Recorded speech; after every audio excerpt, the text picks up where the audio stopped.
Welcome to the UpKeep OSHA training.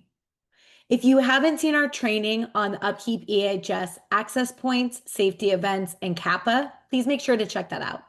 These will be referenced in today's training on our OSHA forms.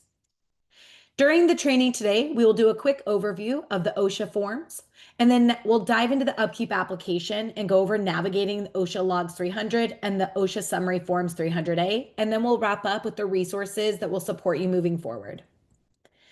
Let's do an overview of our OSHA forms.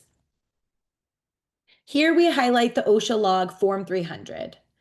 This log is where all work-related injuries and illnesses must be recorded within 7 days of learning about them. With UpKeep EHS, this process becomes much easier. The platform automatically classifies incidents, flags if they're OSHA reportable using built-in compliance rules, and lets you generate the log electronically with just one click, saving time and reducing the risk of manual error. Here's an overview of the OSHA Summary Report Form 300A. This is the annual summary of workplace injuries and illnesses that organizations are required to post. It includes key statistics like days away from work and total recordable cases. The real value here is how UpKeep simplifies this process. We're going to show you how we will automatically be pulling from your safety data in the safety events submitted to calculate key metrics like TRC and DART rates and generating a fully completed 300A form with a single click. It takes the guesswork and manual effort out of compliance reporting.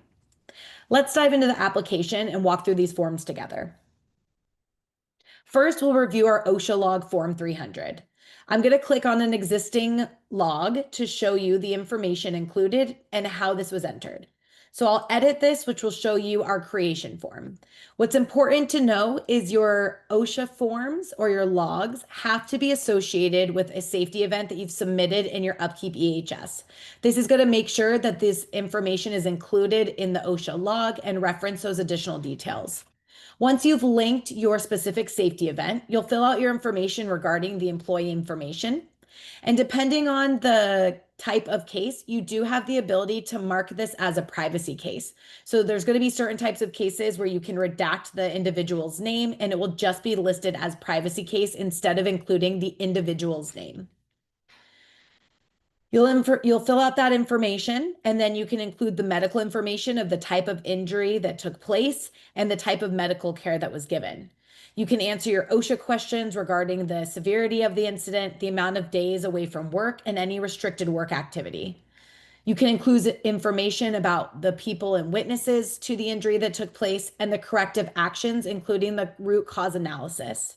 And lastly, the information for OSHA reporting, so the primary recordable outcome and any reason for the reportability. We can see all those details here saved to our log. And if any changes are made to the log at any time, you'll see an internal audit trail of any changes that were made. You'll see here at any given time, you can also download a PDF version of your form, which will include the information that you've included. Now I'll showcase your summary form 300A. If we clear our filters here, you'll by default be on all of your locations. It's important to note that you're going to provide your summaries by your OSHA specific locations. So if I select my specific location, I can see the summary of all the cases and all of the information regarding the specific OSHA location. This established information is going to be critical to be able to help with calculating your TRC rates and your DART rates, as these can be different based off the OSHA location. I'll show you as we edit here. You have the ability to put in all this information and edit it as ever needed. You have the ability to add a certification from a company executive before submitting this to OSHA. So if I show you the edit, you can include the executive's name, their title, the date it was certified, and they'll have the ability to put their written signature.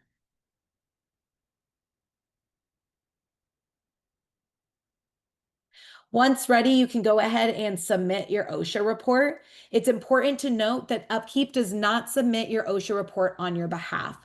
We are providing you with the report in the compatible format for you to be able to submit this report directly to OSHA. So I'll go ahead and accept our terms, and it's going to explain here exactly on what's to happen next. You'll download your report. This will be the file name that it provides. And the next step will be to file it with the ITA website. You'll see here, I'll generate my report when I can download it to my computer, and we give you the specific instructions and the link to the ITA portal for you to submit your report directly to OSHA. Lastly, I want to talk about our agency reports.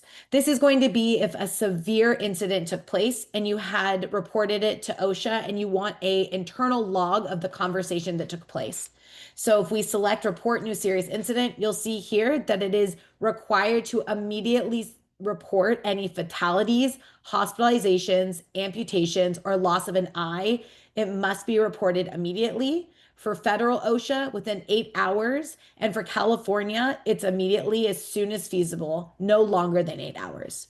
We give you the contact information for OSHA, and the idea here is that you can include all the details for an internal log of the information that was shared with OSHA, so the date and time of the incident, the location of your OSHA location, the type of serious incident, all the details. And important here is to be able to track who specifically you talked with OSHA, as well as their contact information, their name, and including all that information for your internal records. You'll see here that once it's been submitted, you can always reference it and all the information that was included. Now let's talk about the resources that support your team moving forward. Your team has full access to the UpKeep technical support team. They are available by live chat, email, phone support, and text messaging, so they support your team around the clock. Your team also has access to all of our internal documentation and our help center and on-demand training resources such as this video. Happy upkeeping!